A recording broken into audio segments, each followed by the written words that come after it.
गांव की सरहद पर एक जर्जर हवेली का खंडहर पड़ा था। उसकी टूटी हुई दीवारें, काई जमी ईंटें और झुके हुए खंभे देखकर ऐसा प्रतीत होता मानो समय ने उस पर सदियों का बोझ डाल दिया हो।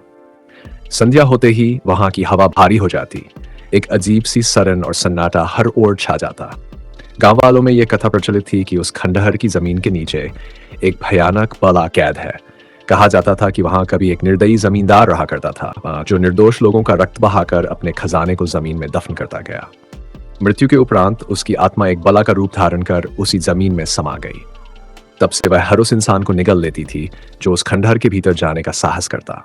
एक संध्या कुछ युवक जिद में आ गए। वे कहते थे, ये सब अंधविश्वास है, हकीकत में कुछ नहीं। चारों मित्र हाथों में लालटेन लिए खंडहर में प्रवेश कर गए। हवा अचानक भारी हो उठी। वृक्षों की शाखाएं शर्मराईं और टूटी दीवारें मानो कराहने लगीं। ज्यों ही वे भीतर पहुंचे, भूमि हिलने लगी।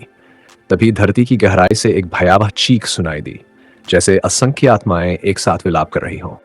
युवक सहम गए, किंतु वापसी का मार्ग अब धुंधला हो चुका था। अचानक जमीन फट गई और एक विकराल बला प्रकट हुई।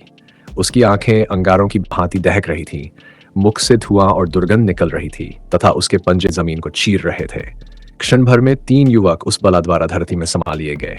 केवल एक किसी प्रकार बाहर भाग निकला और बेहोश होकर गिर पड़ा। रात जब गांव वाले वहां पहुंचे तो जमीन पुनः समतल हो चुकी थी, मानो कुछ घटा ही न हो। उस दिन के बाद गांव का कोई भी उस खंडहर की ओर नहीं गया, और जो युवक बच गया था उसकी आंखों में जीवन पर्यंत वही भय जिंदा रहा जिसने उसके साथियों को निगल लिया था।